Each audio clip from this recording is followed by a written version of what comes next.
Okay guys, അപ്പം apple അവരുടെ latest ആയിട്ടുള്ള WWDC, അതായത് ഡെവലപ്പേഴ്സ് കോൺഫറൻസിൽ പുതിയ കുറച്ച് അപ്ഡേറ്റ്സിനെ പറ്റിയിട്ട് പറയുണ്ടായി. അതിലേറ്റവും സെൻസേഷണലായി മാറിയ അപ്ഡേറ്റ് എന്ന് പറയുന്നത് അവരുടെ ലിക്വിഡ് ഗ്ലാസ് ഡിസൈൻ ലാംഗ്വേജ്. അതായത് കുറെ കാലമായിട്ട് ടെക്കിൽ കണ്ടുവരുന്ന ഒരു സംഭവമാണ് ഈ ഗ്ലാസ് പോലുള്ള ഡിസൈൻ ലാംഗ്വേജ്. അതിനെ ഒരു റീബ്രാൻഡ് ചെയ്തിട്ട് ലിക്വിഡ് ഗ്ലാസ് എന്നുള്ള ഒരു പുതിയ പേര് കൊണ്ടുവരികയാണ്. അത് ആപ്പിൾ ഇടയ്ക്കിടയ്ക്ക് ചെയ്യുന്ന ഒരു പരിപാടിയാണ്. എന്ന് പറഞ്ഞാൽ ആർട്ടിഫിഷ്യൽ ഇന്റലിജൻസ് ആണ്. പക്ഷെ ആപ്പിൾ കഴിഞ്ഞ ഇവന്റിൽ ചെയ്ത കാര്യം എല്ലാവർക്കും ഓർമ്മ ഉണ്ടാവും. അതായത് എന്ന് പറഞ്ഞാൽ ആർട്ടിഫിഷ്യൽ ഇന്റലിജൻസ് അല്ല, ആപ്പിൾ ഇന്റലിജൻസ് ആണെന്നാണ് ഇവർ കഴിഞ്ഞ പ്രാവശ്യം പറഞ്ഞത്. വേറൊരു കോമഡി എന്താണെന്ന് വെച്ചാൽ ആപ്പിൾ ഇന്റലിജൻസിനെ പറ്റിയിട്ട് ഒരു മെൻഷൻ പോലും മര്യാദയ്ക്ക് ഈ ഒരു WWDC അതായത് ഈ പ്രാവശ്യത്തെ ആപ്പിൾ ഇവന്റിൽ ഉണ്ടായിട്ടേ ഇല്ല.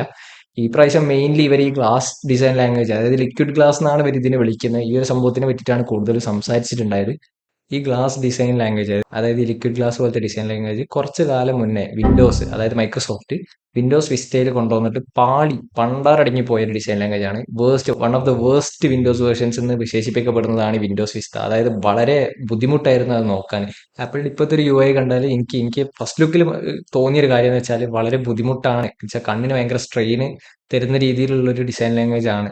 ഇവർ ആപ്പിൾ ഉദ്ദേശിച്ച രീതിയിൽ ഇവർക്ക് കൊണ്ടുവരാൻ പറ്റിയില്ലേ വലിയൊരു മണ്ടത്തരായിട്ട് മാറും. അപ്പൊ ആപ്പിളിനെ സംബന്ധിച്ച് ഇത് ഭയങ്കര ക്രൂഷ്യലാണ്. കാരണം കഴിഞ്ഞ പ്രാവശ്യം ഒരു ആപ്പിൾ ഇന്റലിജൻസ് കൊണ്ടുവരും, പേഴ്സണലൈസ്ഡ് ആയിട്ടുള്ള സീരീനെ കൊണ്ടുവരും എന്നൊക്കെ പറഞ്ഞിട്ട് ഇപ്രാവശ്യം അതിനെ പറ്റിയിട്ട് ഒരു വർത്താനവും ഇല്ല, ഒരു മെൻഷനും ഇല്ല.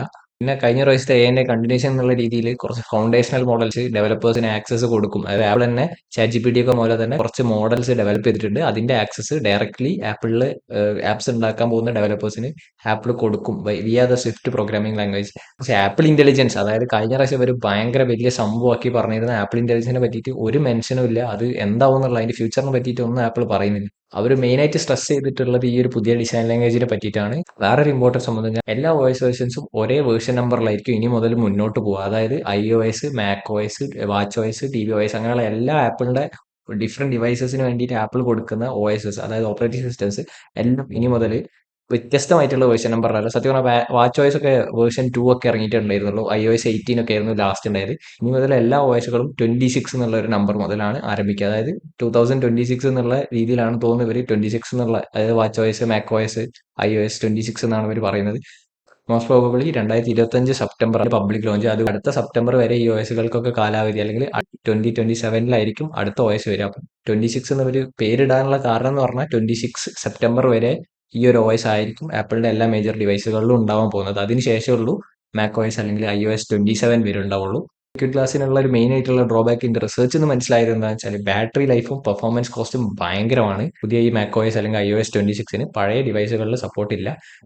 2020 മാക്ബുക്ക് എയർ, അതായത് 2020 ഇന്റൽ മാക്ബുക്ക് എയർ വെച്ചാൽ ആപ്പിൾ സിലിക്കൺ, അതായത് M1 ചിപ്സെറ്റ്സ് ഒക്കെ വരുന്നതിന് മുന്നേ ഉണ്ടായിരുന്ന ഇന്റലിന്റെ ചിപ്സ് ആയിരുന്നു. അതിൽ തന്നെ മാക്ബുക്ക് എയറിന് സപ്പോർട്ട് ഇല്ല. അതായത് 5 years ago ഉള്ള ഡിവൈസിന് വരെ അവർ സപ്പോർട്ട് ഇല്ലാണ്ടാക്കിയിട്ടുണ്ട്.